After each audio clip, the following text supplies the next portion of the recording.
and we are finally back with your regularly scheduled Hoops and Helmets programming. He had to miss the draft watch along last night, but he is back. He doesn't have to work tonight. Finally back co-hosting with my good friend Carson Williams. Carson, how are you doing today? I'm ecstatic, Aaron. We just had the NBA draft last night. This is kind of like Christmas for me because, I mean, my two favorite sports organizations are NBA and college basketball. And we talk about college basketball all the time, but now I finally get to talk some NBA too. So, really exciting. And I'm just glad to be back. We've been gone for so long. Y'all did an Two amazing months, job. just about. 2 months. Wow, how did y'all get through it? Honestly, but y'all did an incredible job on the watch along last night. I watched from work and tried to comment where I could and make my presence known a little bit. But y'all did an amazing job, and I'm just glad to be back. I'm glad to have you back. And Carson, since you missed it last night, uh, let's get your initial reaction on just how you thought the first round went. Well, at first I was pretty. I thought everything was pretty down to earth. Not a lot of surprises. The top seven really went about the way I wanted it to go, or maybe not the way I wanted it to go, but the way I expected it to go. There are a couple guys who dropped a lot further than I would have let them go, and there was one guy in particular who went a lot higher. And I know you mentioned him on the show last night, but yeah, after pick seven, it was just mania. It was also crazy because it was kind of dominated by drafts. I went through the drafts picked and just looked from pick 30, or sorry, from pick 10 to 30, which is 21 picks. 19 of them were traded either on or before the draft day. 10 of them were traded during the draft. So that was just pretty crazy. A draft dominated by trades. But it was a great one. I had a great time watching along with y'all. And Carson, let's get into it a little bit more. Who would you say was the winner of the first round of the draft? I think the winner of the first round of the draft had to have been the Spurs. I have another team, but I think the Spurs, they only had two picks, but they hit them both just right on the head. Dylan Harper was number two. He was the clear, just obvious and the correct choice. You can't really argue that. He's gonna fit really in with Victor Wembanyama. Those two are just gonna have a really good two-man game, I feel like. What this tells me about the Spurs is that Fox and Castle are no longer core pieces of this team. Um, I think one of them is going to have to go. I just don't think you can have all three of them on the roster at one time. So one of them is going to have to go. I would probably let Fox go.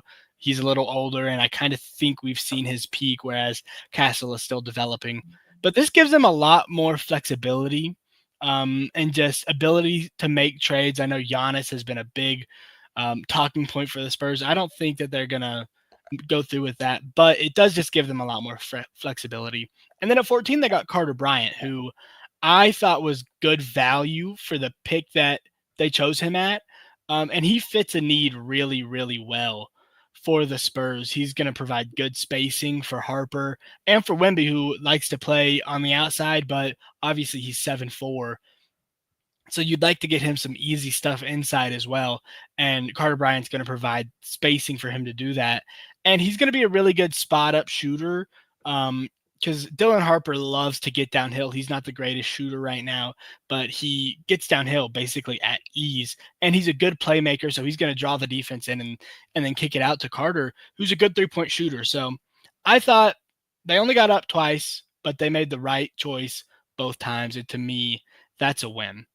The other team I had down was the Thunder, which is kind of scary because obviously the Thunder just won the NBA championship, but I thought they had two pretty good picks as well. Thomas Sorber is going to be a good pick for the future because obviously Isaiah Hartenstein is not going to be there forever. He's not a core piece like Chet or J-Dub or obviously Shea.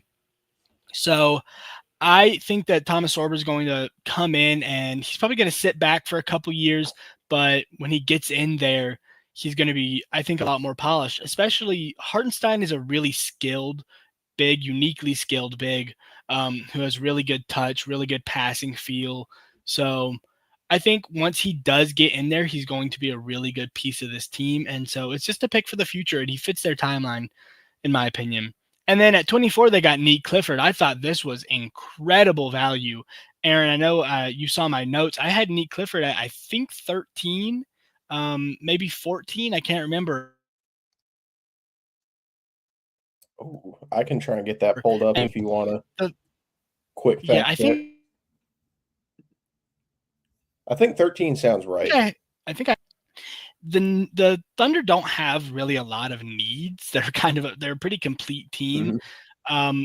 But I think if there's anything they could use, it's more 3-point shooting and a little more creation on the perimeter outside of Shea and J-Dub, and Neek fits that perfectly. So I really like those. But the Spurs, I think, are overall my winner of the draft. And something that I fully forgot about that I wanted to talk to you about, including in the rundown, the Brooklyn Nets drafted 5 players in the first round of the draft. And Carson, I want to get your thoughts on this draft for the Nets. Real quick, they took Igor Demin at 8. That was really surprising. Nolan Traore, Ben Suroff, Danny Wolf, and they also got Drake Powell from the Hawks, I believe it was. Yes. And I think that was the first time in like the common draft era that we've seen this many players get taken by the same team. Do you think any of these guys will be a difference maker for the Nets to bring some energy to an organization that really just has not done much? Well, I'm glad you brought them up next, Aaron, because as you know on our rundown, the next question was the biggest losers of the draft. And I have down the Nets. I think it was a disaster to them, which is really bad because the Nets kind of have no direction right now. And tonight, or well, last night, 5 first round picks, they kind of had to have hit, kind of had to hit on at least 2, right? And my thought was five first round picks, that's a lot of trade value. You could trade Mhm. up, you could get somebody more sure thing, or you could just shoot, take your shots. Hopefully one of them's going to hit. They all missed, Aaron. They all missed. You know how I feel about Igor Dimin. He was the very last player, number 18 on my big board. I didn't go all the way down. But I really do not like him. Traore, Saraf, not the biggest fans. The problem is all 3 of them, they're the same guards. Dimin is taller, but they're all the same guards. They have the same shooting and defense limitations, and they all have the same strength, which is passing. They picked Danny Wolf, who is a skilled big, and I do think he's going to help their offense, honestly. But he also has major defensive limitations. Who on this team is going to play defense? Nobody. Nobody is going to play defense on this team. Nick They have Claxton. Nick Claxton is a decent defender. They have Cam Johnson, who's a decent defender, but everybody is trying to trade for him right now. He probably won't be on the team by the next trade deadline, I would assume. And Cam Thomas isn't playing defense. Everybody knows that. He's just putting up shots. So who's going to defend on this team? Nobody, basically. It's going to be a terrible defense. And you got three guards who can't shoot the basketball and who can't play defense. And all they do well is pass. I don't see the vision behind what the Nets are doing. And maybe I'm wrong. I don't know all that much about Drake Powell. Maybe he's a good shooter. I'm not sure. You watch in UNC, so maybe you know a little bit Drake more than I do. Powell, he's going to be a good defender. He held his own against Duke in moments. I mean, Duke was always going to beat Carolina, but Right. defense is going to be his strong suit there. That's going to help on the defensive side, but they went all in offense heavy, Carson, and it feels like it might end up biting them. My biggest problem with it is that there were other people on the board who they could go offense heavy. First off, they should have taken Kaman Malawak at number 8. He would have been perfect for them. They don't have a big defensive center who can just anchor that side of the ball. So he would have been perfect. And then let me look here. they missed up. They passed up on Jaka Jonas, who I thought was really good. I liked him a lot. He went to Miami, and I think he's going to be really good. They got Drake Powell. They could have got Asa Newell there, who would have been good for them. They could have got Neat Clifford, who I really, really liked. And I liked Liam McNeely too. Danny Wolf wasn't a terrible pick, so I guess it could have been a little better, or it could have been a little worse, but not much worse. It could have been a lot better. So yeah, I have the Nets as my loser of this draft. I also don't like what Portland did. They they traded the pick that would become Cedric Coward. I really liked Cedric Coward. I think he would have been perfect for Portland, just fit in perfectly with what they needed. And then they traded for another big. I don't quite remember his name. Yang Hansen. And he is the same big as Donovan Clingan, who they already have, who I thought was the cornerstone of this franchise. But it's another non-floor spacing, slow-footed big, not the most offensively talented. He probably is a little more offensively talented than Clingan, but I just thought that was another terrible pick. So they made two choices, and I thought both of them were the wrong one. So, and moving on to a slightly more optimistic note, Carson, who do you think was the biggest steal of the first round? well, I already mentioned him. I think Neat Clifford going at 24 was an insane steal. I can't believe he went to the Thunder. That just shocks me. Kind of scares me. As a Cavs fan, I think that we have a pretty good chance to get to the finals, but the Thunder do the too. Kings actually acquired that pick during the draft from the Thunder. They got Neat Clifford. So the Kings got Neat Clifford. Well, I mean, I don't like that for the Kings now because the Kings are not in a win now situation, and that's what Neat Clifford is. He's an old player. I think he is 22, maybe even 23 years old, and he doesn't have that much room for development. So I don't like. I mean, he kind of needed to go to a win now situation, but he will improve the Kings at least slightly in an East or in a West that is insanely difficult right now. So they still won't make the playoffs. Don't really like that. But he still probably was my steal of the draft. I also liked. I know you mentioned him a ton on the draft. You were wondering when he was going to go. Asa Newell.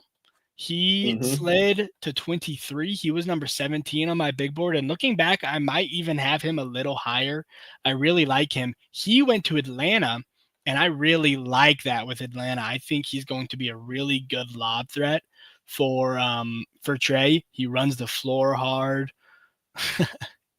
This guy, man, he's a Florida fan. I actually mentioned Walter Clayton later in the.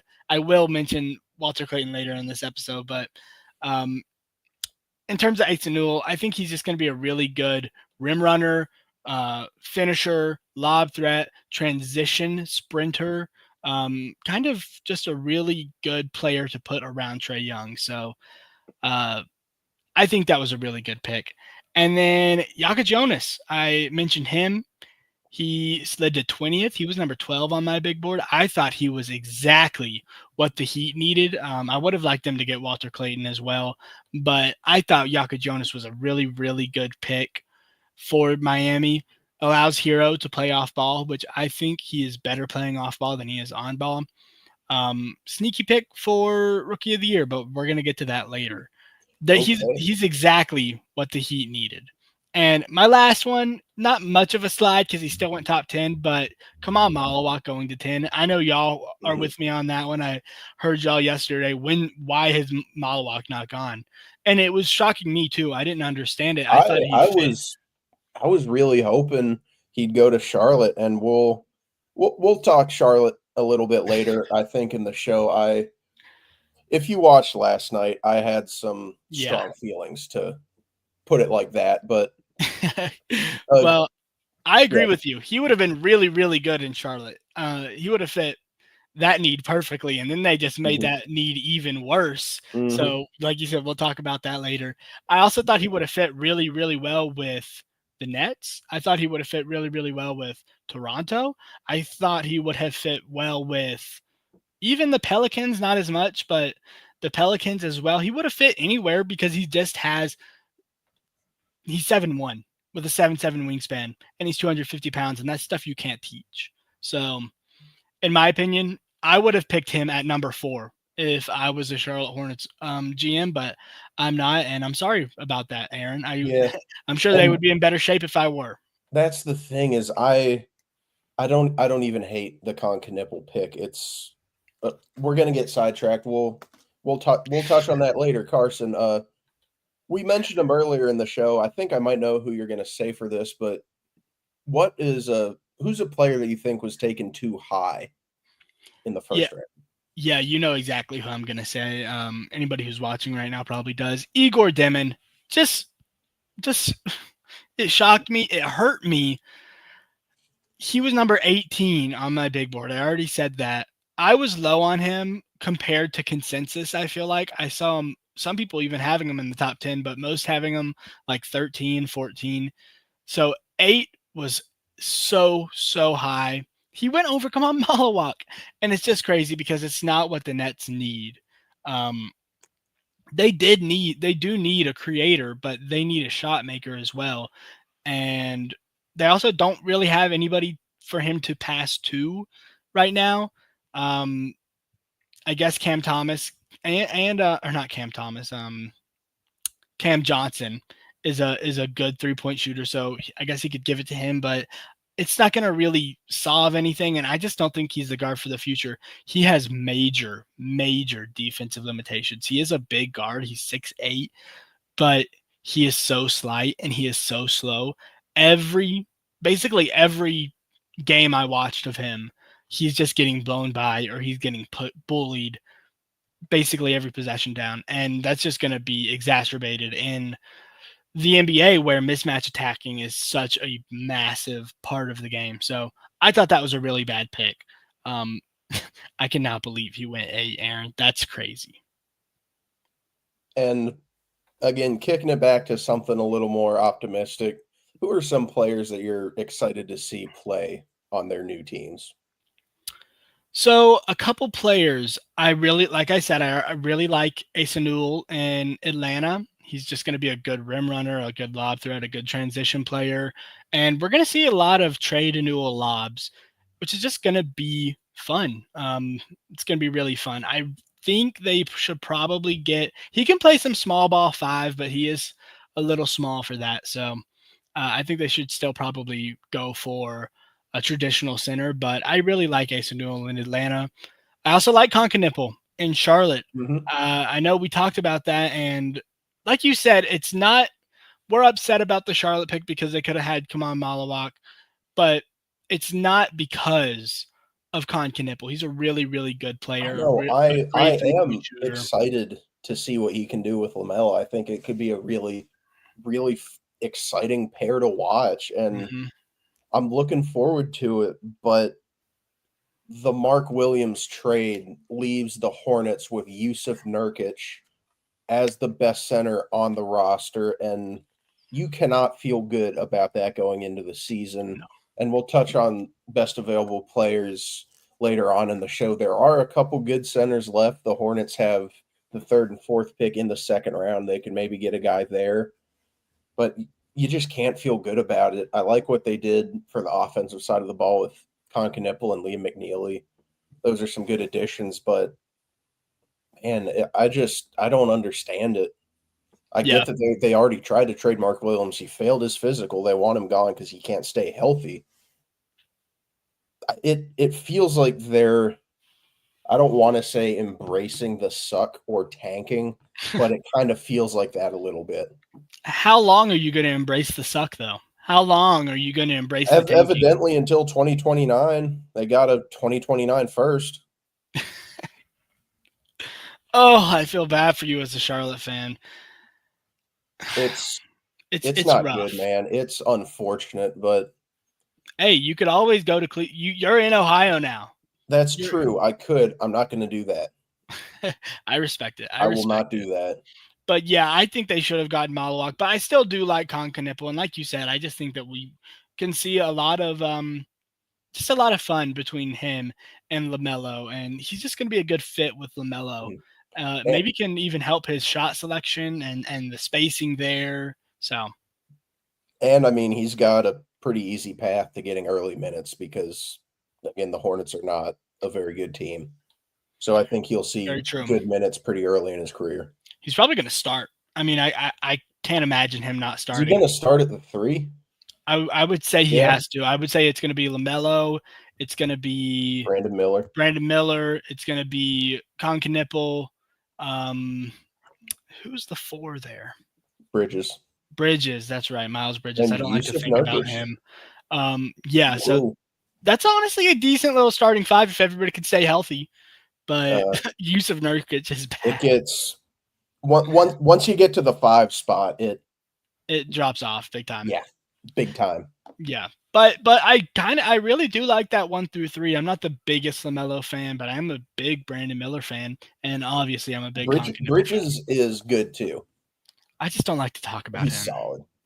No, I mean he's not the best person, but yeah, he's a good basketball player, and evidently that's all that matters, Carson. That's all that matters, apparently. But yeah, exactly. those are the 2 guys that I'm most excited for to see in their new places. And Carson, are there any players that you wish went to a different team? There's a couple. Kamal Malawak to Phoenix. I hate Phoenix. They're just a terrible organization. They've made so many awful, awful choices since they traded for Kevin Durant, and specifically since they've traded for Bradley Beal, and then they paid everybody, and now they have Jalen Green.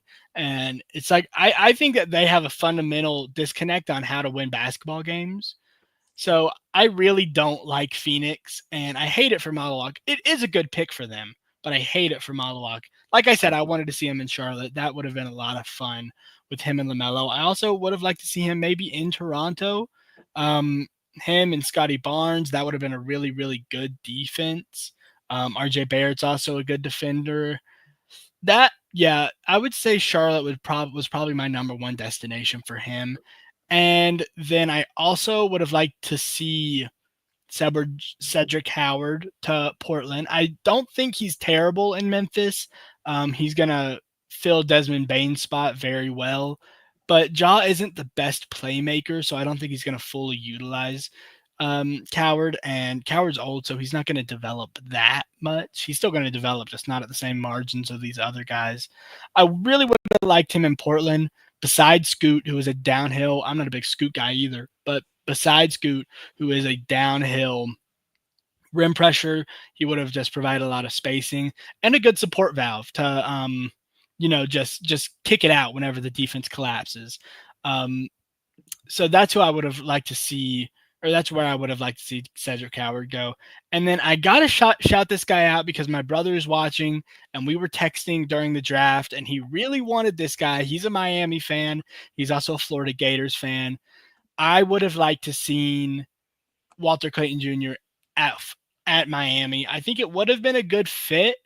I don't necessarily hate the fit in Utah, but Utah does already have a lot of ball handlers with Isaiah Collier and Colin Sexton, and they just got Ace Bailey, so we're going to see how that works. That's something we got to talk about that I completely forgot about.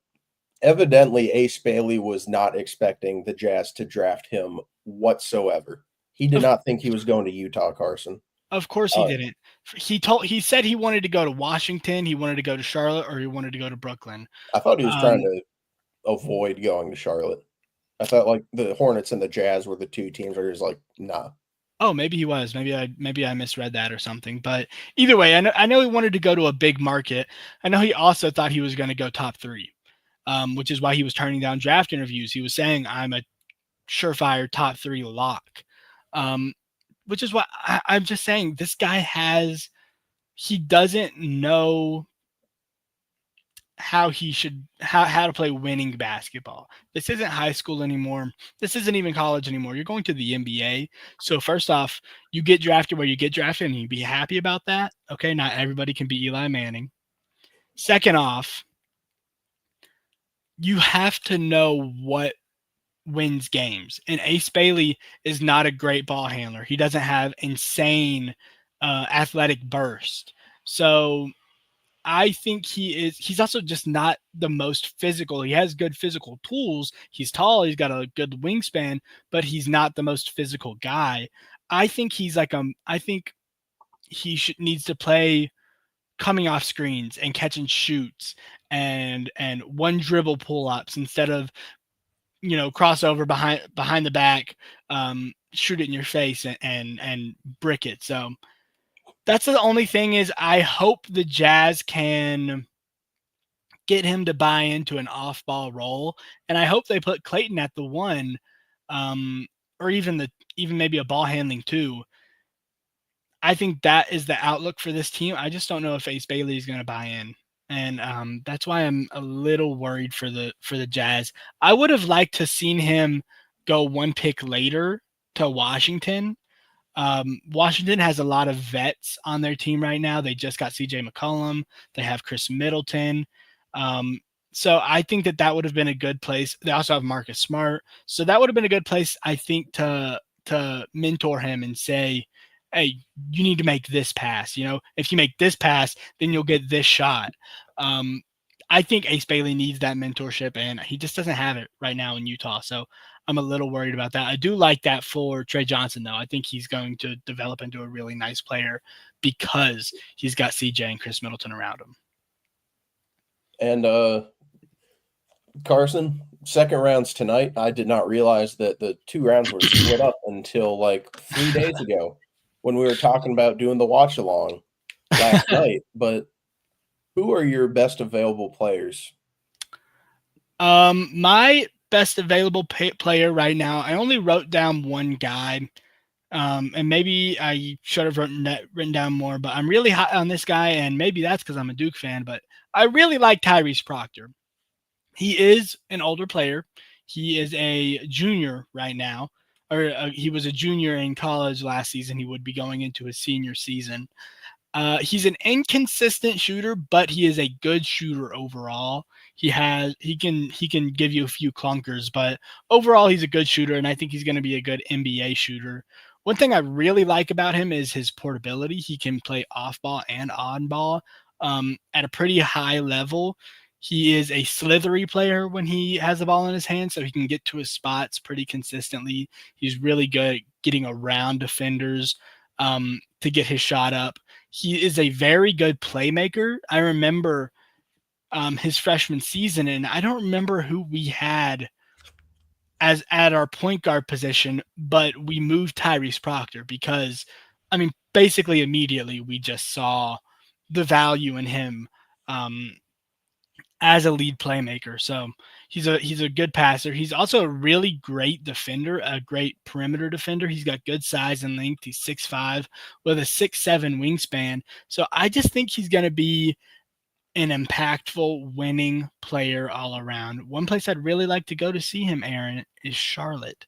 I know you've got a center in mind there, but they do have 2 picks basically back to back. So it is back to back. Yeah, an ideal situation for me, Carson, would be Ryan Kalkbrenner out of Creighton, 7'1", big center. We just talked about Charlotte's got a serious problem at center. Yusuf Nurkic, Musa Dabate. Do like Dabate. He has some good games, but he's a small ball 5, best case scenario. They need to take a center with one of these 2 picks. And also, I think Tyrese Proctor would be a phenomenal backup point guard to LaMelo Ball. Yeah, I also just have questions about LaMelo Ball as injury concerns. I know we were talking about this right before the show, but I just have real questions about his availability. I also have questions just about his mental, just about his basketball IQ. He is a very good passer, so I think he understands the game. I just think he maybe overestimates himself sometimes. And that we saw that in high school where he was taking the half court shots and not playing any defense. So I also think that's a spot where LaMelo Ball is a bad defender. Tyrese Proctor is a good one. So I wouldn't say Tyrese Proctor would be like the guy of the future for Charlotte, but I think he would be a very good he'd be a great rotational piece. And LaMelo, he's undeniably talented. He's a good scorer. He's not as efficient as you would want to see. He only shot 40% from the field this past season. That's a little lower than I would want. He's really good, but like you said, injury history isn't there. So is there. So I point guard center with their 2 picks in the second round, and I would be really happy. And What I'll also, say, I I've do been think 2 firsts for Mark Williams. Phenomenal value for a player with his injury phenomenal history. value. I would be I would not be upset whatsoever about that if they took Kaman Malawach at 4. Yeah, I completely agree. Now, what I will say is I'm pretty sure that both of those picks are pretty bad. I think it was I'm pretty sure both of them are like late 20s, or one of them is the best of like, or the worst, I'm sorry. One of them is going to be the worst of Cleveland, Minnesota, and I don't remember the other teams that Shams reported, but it's a 2029 pick, so maybe those teams have fallen off by Yeah, then, I but I hope, kind of doubt just it. the other pick from that trade was 20 whatever pick turned into Liam McNeely Yeah, okay. And was I the don't other I pick don't from hate that. Liam McNeely either. I think he's a decent little player, but I don't love him. I will say, Aaron, the mock drafts I've seen a lot of Johnny Broom to Charlotte. Okay. I think Johnny Broom is a little small. Yeah. He's 6'9", and we've kind of seen a lot of these with like Danny Wolf and um, maybe not Danny Wolf. He's a pretty big guy, but Derek Queen and now Johnny Broom, where these guys are just small to be centers, and Yeah. neither of them have a very good outside shot or are quick enough to be fours. So at least Johnny Broom is a big, strong guy, and he's a good vertical athlete. So he could at least anchor the glass and anchor a defense a little bit that way. But he's still kind of small. So I don't love Johnny Broom. I think that you had a good shout with Ryan Cockbaron. I would rather him go to Charlotte as well. Right, what I've seen, it looks like he's going to go to Boston. Um, and that's kind of a need for them too, because they just traded Kristaps Porzingis, which would really suck because Boston is picking one spot ahead of Charlotte. Yeah. So That would be rough, but yeah, it's tricky cuz I mean, Maxine Renaud out of Stanford, he's also good, but he's weaker on the defensive side of the ball, and that's really what Charlotte needs is just some strong defenders because, like you said, LaMelo's not a good defender. yeah. That's where Tyrese Proctor would come in, and I mean Yusuf Nurkic, he shouldn't be a starting center for an NBA team on day 1 of the season. So hopefully they can get somebody in. I doubt whoever they pick, if they pick a center, is going to be a day 1 starter. Hopefully Hmm. they can bring in a free agent or just something, man. I am seeing this Bleacher Report mock draft does have Kolkbringer to the Charlotte Hornets. Now, I will say I was watching some mock drafts before the NBA first round draft, and I was watching some Bleacher Report, and they had some of the craziest takes I've ever heard. So we can't, you can never really put too much stock in these mock drafts. There were Mhm. some guys who went yesterday who were projected to be in the 40s.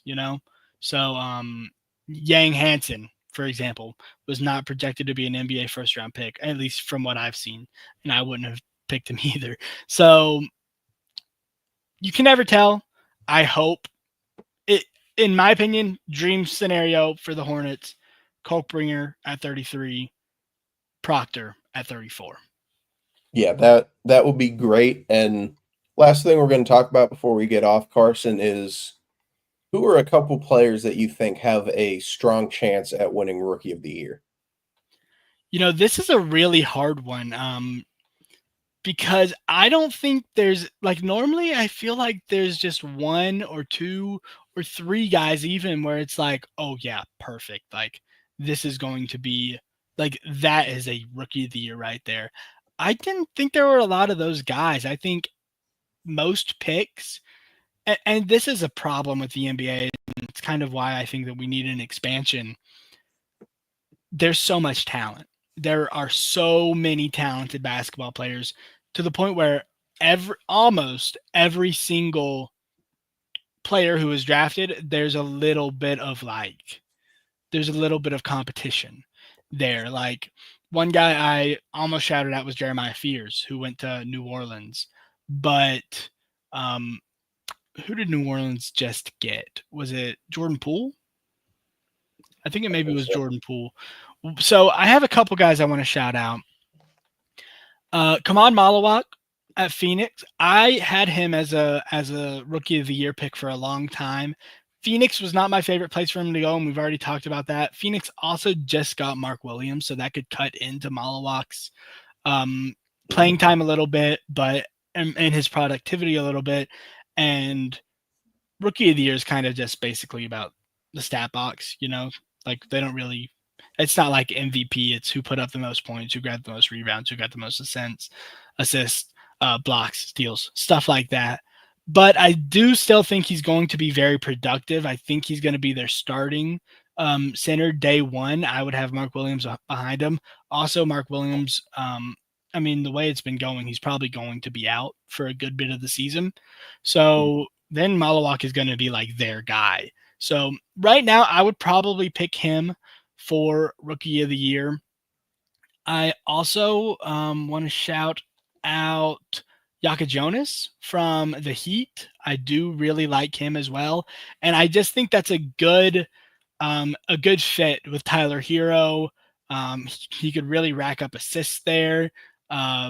He's got a good screener in Bam. I do wish he had a better pick and roll, like a roller than Bam. Bam isn't the best offensive player. He has his moments, but I do really like Yaka Jonas, and I think that he could be good. And then the other guy is Trey Johnson, who I kind of just looked over and I just thought about, and I really do like him on the Wizards now that Jordan Poole is gone. McConnell isn't really going to take up any of his production. Chris Middleton isn't really going to take up any of his production. Marcus Smart is not a scorer of the basketball, so he's not going to take up any of his production. I think I'm actually going to take Trey Johnson for rookie of the year. I think he's going to be really, really good in Washington, and rookie of the year they don't really care about efficiency at all. I don't think Trey Johnson is going to be very efficient. I do think he's going to be a high volume scorer. So I could see him scoring like 18, 19, maybe even 20 points per game if he had a great, great season. I think Malawak is probably going to have a stat line around like 15 and 12 with maybe 2 blocks a game. So I think I'm going to take Trey Johnson for this actually, and that was a change. Okay. That was an on the run change because I had Malawak down. Okay, and at the risk of sounding like a homer, Carson, I think Con Knipple has a very realistic chance because, like we said, he's more than likely going to be Charlotte's starting small forward on day one, and he is a really, really good shooter. He's going to have opportunities to put up points out of the gate. He does not have competition for a starting role like a couple other players that you mentioned. So Knipple could win it. And also, this is an easy shout, but Cooper Flagg, we also have to talk about him as a potential rookie of the year. I almost shouted out Con Knipple, and I probably should have. I almost wrote him down. I think he was like probably top 4 pick for me, maybe top 5. It all hinges on just how willing is LaMelo going to be to winning basketball. And I still don't know that, so I'm not super duper confident in that. But Brandon Miller is also a good passer, and he was hurt last year, so I could see it. I could definitely see him having a run like Dalton Connect had last year, where he had a really good run and everybody was yelling rookie of the year for him, and then he fell off. That's what I think that Con Knipple is going to have a few games where he gets absolutely insanely hot and the Wizards are just feeding him the ball. But ultimately, I just don't trust LaMelo enough to let him get that. We do have to talk about Con Knipple, and we should also talk about Dylan Harper. Those are really easy choices. The reason I didn't pick them, and I really wanted to pick Cooper Flagg. Cooper Flagg is going to be the lead ball handler for Dallas until Kyrie gets back. And I think he's going to have a lot of opportunity just as an offensive player to show out. And then he's also going to be an amazing defensive player. I just don't like the fit all that well. I think there's a lot of clunkiness with him and PJ Washington and Anthony Davis and Daniel Gafford and Derek Lively. That's 5, like 4 and 5s, and one on one roster. So that's a lot. It's a little clunky for me, although Cooper can play the 3 and so can PJ Washington. And then I think another guy who's going to be good is Dylan Harper. There's just a little clunkiness there for me as well. You've got Fox on the roster. You've got Castle on the roster. A couple of those guys are going to have to go, or at least one of them. And in my opinion, it should be Fox. So I think right now Harper is kind of difficult to bank on just because he's got Fox on that roster. And right now, Fox is still the better player. Fox is going to be the lead ball handler. And Dylan Harper, because Dylan Harper can also play some off ball too. And right, they're in win now mode. They're going to be a top 4, top 3 seed in the West. So they're in win now mode. Dylan Harper will be more off ball. So I think I'm still going to rock with Trey Johnson. Yeah, because he's going to have the ball in his hands basically every possession. And that's a guy who I was going to mention if you didn't also mention him. But that'll do it for this episode of Hoops and Helmets. Should be back to somewhat regular schedule. Fingers crossed on that. But Carson, always happy to do a show with you. Thanks everybody for watching, and hope everyone has a good rest of their day.